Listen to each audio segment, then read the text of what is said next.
وہاں لائف کا دیکھیں. بسم اللہ الرحمن الرحیم نحمدہ و نصلی علی رسول الکریم. حضرت حکیم الامت مجدد ملت مولانا شاہ شریف تھانوی صاحب رحمۃ اللہ علیہ فرماتے ہیں کہ ایک شخص نے بیعت کے لیے اصرار کیا. اس پر فرمایا کہ جب تک جانبین کا دل نہ مل جائے یا تعلق مفید نہیں بلکہ مضر ہے، کیونکہ شیخ کو یا مرید کو جلدی کرنے میں اکثر یہ ہوتا ہے کہ پچھتانا پڑتا ہے اور خیال ہوتا ہے کہ کہاں پھنس گئے. بیعت کا تعلق جانبین کو تمام عمر کے لیے قید میں آ جانا ہے. ہرگز بلا اطمینان طرفین کی اس قید میں نہ پڑنا چاہیے. اور یوں میں تمام مسلمانوں کا دعا گو اور خادم ہوں.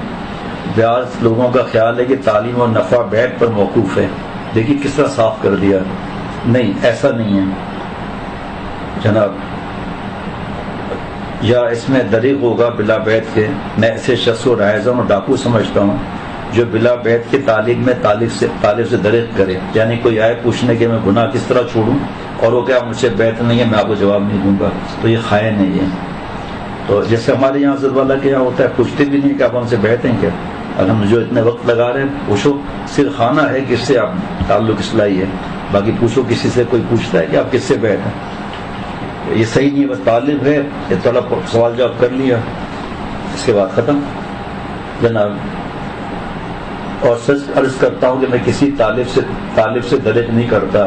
رہا بیعت کرنا سو وہ ایسا ہے جیسے کسی کو اپنا بنا لینا. خدمت تو آدمی پڑوسیوں تک کی اور پڑوسیوں کے بچوں نوکروں تک کی اور محض اجنبیوں کی بھی خدمت کرتا ہے، لیکن بیٹا کسی کو نہیں بناتا. فرمایا کہ جو شخص خود بھی کام کرتا رہتا ہے اور اپنی اصلاح سے بھی غافل نہیں رہتا تو اس کی تعلیم میں برکت ہوتی ہے. اور اگر محض فندان ہے مگر خود عمل نہیں کرتا تو اس کی تعلیم میں برکت نہیں ہوتی. وہ تدابیر صحیح کرے.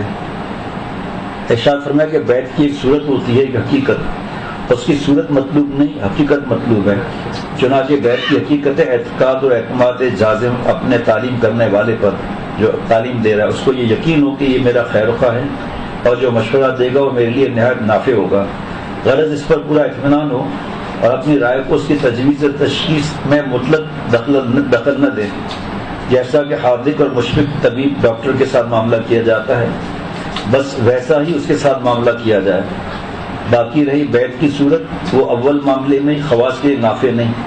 عوام کے لیے البتہ بیعت کی صورت میں نافع ہوتی ہے، کیونکہ اس سے ان کے قلب پر ایک عظمت اور شان و شخصی طاری ہو جاتی ہے، جس کا یہ اثر ہوتا ہے کہ اس کے قول کو وقت سمجھ کر اس پر عمل کرنے کے لیے مجبور ہو جاتا ہے.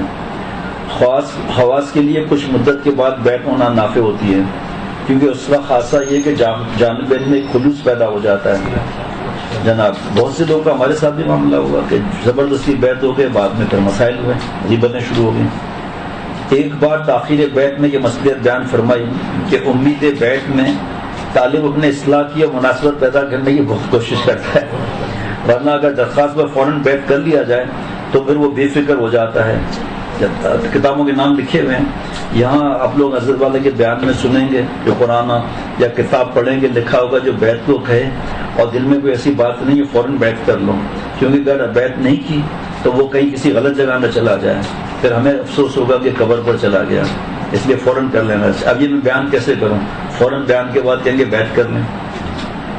آپ دیکھیں جمعرات میں آخر میں عشاء کے آخر میں دعا وا کر کے اس کے بعد پھر وہ پرچہ ہوتا ہے، اشارہ کر دیتا ہوں جب تک آدھے چلے گئے، آدھے سے زیادہ تو میرے سے داخلے سے اصلاحی ہوتے ہیں. لیکن کوئی ثابت نہیں کر سکتا جمعرات کے بڑے مجمع میں یا جمعے کے بڑے مجمع میں چادریں آ جائیں گی اوپر سے رسمی بیعت ہو جائے گی. حضرت والا دامت برکاتہم کی اجازت یافتہ اب یہ مفتی نعیم صاحب اور میں 4 قسم کی بیعت ہوتی ہے. ایک بیعت اسمی مشہور ہے بیعت ہو گئے، مناسبت ہے یا نہیں ہے. ایک بیعت رسمی کہ چادریں لٹک گئی بیعت ہو گئے بھائی. ایک ہے بیعت اثمی، صاف ہے گناہ والی بیعت، یعنی کہ شیخ گناہ گار گند میں ڈوبا ہوا اس سے بیعت ہو گئے کہ آپ 250 روپے میں خلافت مل جائے گی. اور ایک ہے بیعت سنی کہ شریعت و سنت کا تابع ہو. اس لیے اب یہ میں کیسے وہاں بتا سکتا ہوں اور یہاں خالی ملفوظ آدھا پڑھوں کہ بیعت نہیں کرنا چاہیے تو پھر بہت سے لوگ نقصان ہو جائیں گے. اس لیے زیادہ بیعت ہی نہیں کرتے. جب تک پوری مناسبت نہ ہو جاوے بیعت نہ کرنا چاہیے. جب پوری طرح راہ پر پڑ جاوے تب بیعت کرنا چاہیے. آج کل پیروں کو بھی چاہیے کہ فوراً مرید نہ کر لیا کریں، ورنہ مرید ہونے کے بعد اور پھر بے فکر ہو جاتے ہیں۔ باتیں نہیں کرنا بھائی، باتیں کون کر رہے ہیں؟ الگ الگ کرو ان کو بھائی، آپ لوگ بیٹھے ہوئے مدد بھی نہیں کرتے، اتنے پرانا آدمی کرسی پہ بیٹھا ہوا منسٹر کی طرح، آپ کہیں گے تو کیا بدتمیزی کریں گے آپ سے؟ دونوں کو آگے کریں، دو کو۔ یہ پارٹی خطرناک پارٹی ہے، یہ سب کو دوبارہ اس طرح پھروا ان کی سر پر۔ آج کل پیروں کو بھی چاہیے کہ فوراً مرید نہ کر لیا کریں، ورنہ مرید ہونے کے بعد پھر بے فکر ہو جاتے ہیں۔ اور بعض لوگ تو بیعت اس لیے ہوتے ہیں کہ اولاد نعوذ باللہ ملے گی، مال ملے گا، یہ سب اپنے ایمان کے خطرے والی باتیں ہیں۔ اور مرید ہونے کی لالچ میں تو کسی قدر اپنی اصلاح کی فکر میں مشغول رہتے ہیں تاکہ جلدی مقصود حاصل ہو جاوے۔ یہ امر اکثر ہی ہے، اور شیخ مبصر بعض مواقع اس سے مستثنا بھی کر سکتا ہے۔ یعنی دیکھا آ گیا نا سامنے، ایک اہم غلطی کی اصلاح یعنی بیعت کو ضروری سمجھنا۔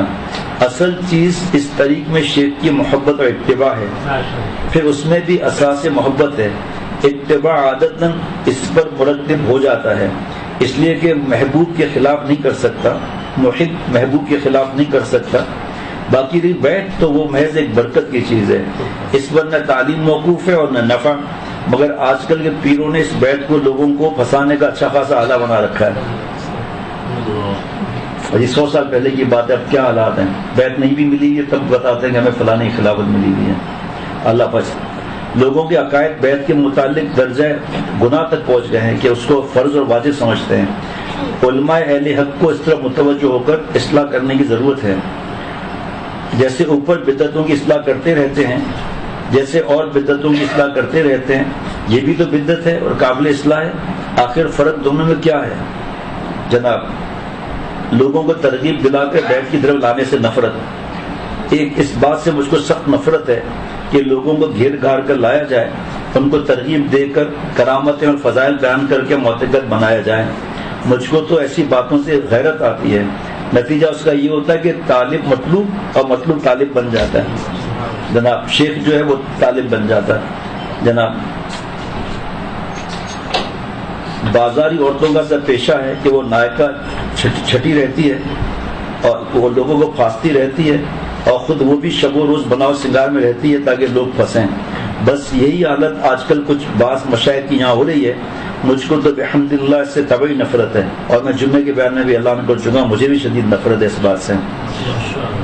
میری تو کھلی ہوئی حالت ہے، اگر کسی کو پسند ہو آؤ میرے پاس، اگر اللہ کا نام معلوم کرو، اگر پسند نہیں ہے تو کہیں اور جاؤں۔ میں کسی کی وجہ سے اپنا طرز اور مسلک بدل سکتا ہوں؟ نہیں، اور نہ مروجہ اخلاق اختیار کر سکتا ہوں، نہ غلامی اور چاپلوسی مجھ سے کسی کی ہو سکتی ہے۔ ہاں خدمت کو تیار ہوں، خادم ہوں، مگر شرط یہ کہ سلیقہ اور طریقے سے خدمت لی جائے۔ بے طریقہ اور بے ڈنگے پن سے مجھ سے کوئی خدمت نہیں لے سکتا، اور نہ میں خدمت کر سکتا ہوں۔ صاف صاف جو بات ہے ڈنکے کی چوٹ پر کہتا ہوں، خود بھی بات صاف کرتا ہوں، دوسروں سے بھی ایسی صاف بات چاہتا ہوں، پھر چاہے کوئی میرے پاس آئے خواہ نہ آئے۔ کسی کو گھیر گھار کر لانا پسندیدہ نہیں۔ ایک صاحب نے عرض کیا کہ جناب کی واپسی سفر کے وقت اپنے بھائی کو مطلع کر دوں گا، فلاں اسٹیشن پر آ کر ملاقات کرنے۔ فرمایا کہ اگر وہ خود رغبت ملاقات ظاہر کرے تو مذائقہ نہیں، باقی گھیر گھار کر کسی کو لانا میں اس کو پسند نہیں کرتا۔ اور وجہ اس کی ہے کہ اس زمانے میں خود غرض لوگوں نے یہ شیوہ اختیار کر لیا ہے کہ دوسروں کے ذریعے سے لوگوں کو اپنی طرف کھینچتے ہیں اور پھانستے ہیں۔ اسی وجہ سے اس قسم کے حرکات سے لوگوں کو خود غرضی کا شبہ ہونے لگتا ہے، اور یہ طرز دین کے شان مطلوبیت کے خلاف ہے۔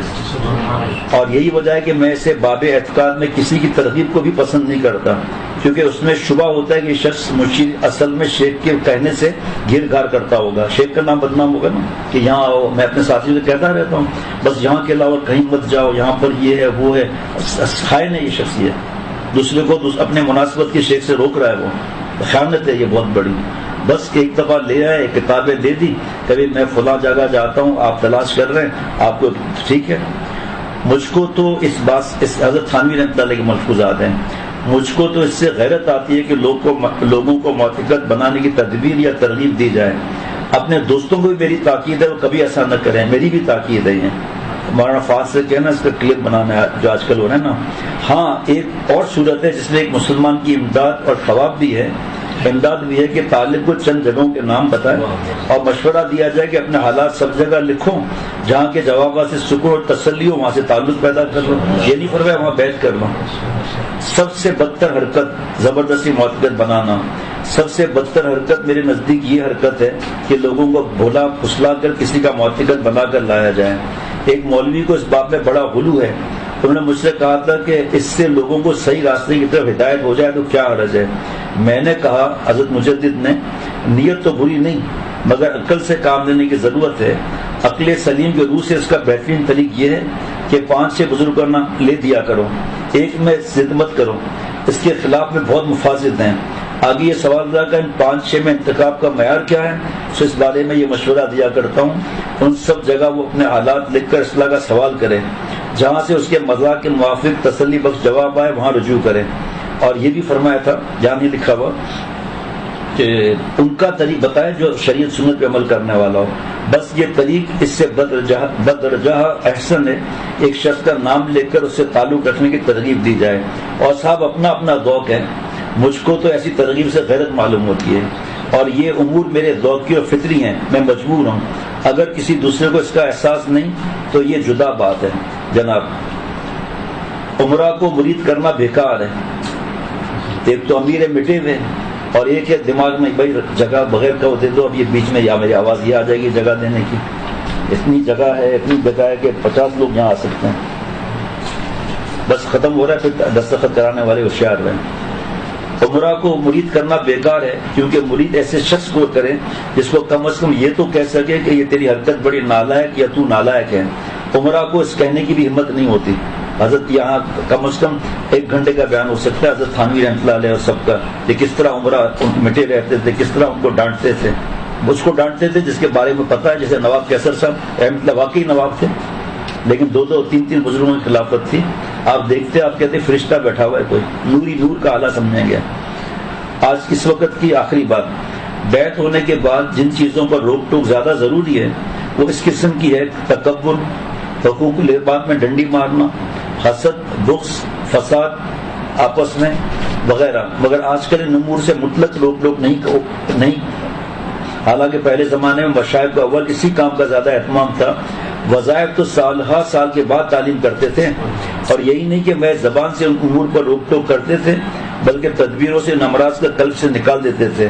مثلا کسی کو زینت پرستی میں مبتلا دیکھا تو اسے سڑکوں پر یا خانقاہ میں جھاڑو لگوایا، چھڑکاؤ کروایا، اور جس میں تکبر دیکھا اس کو نوازیوں کے جوتے سیدھے کرنا تعلیم کر دیا۔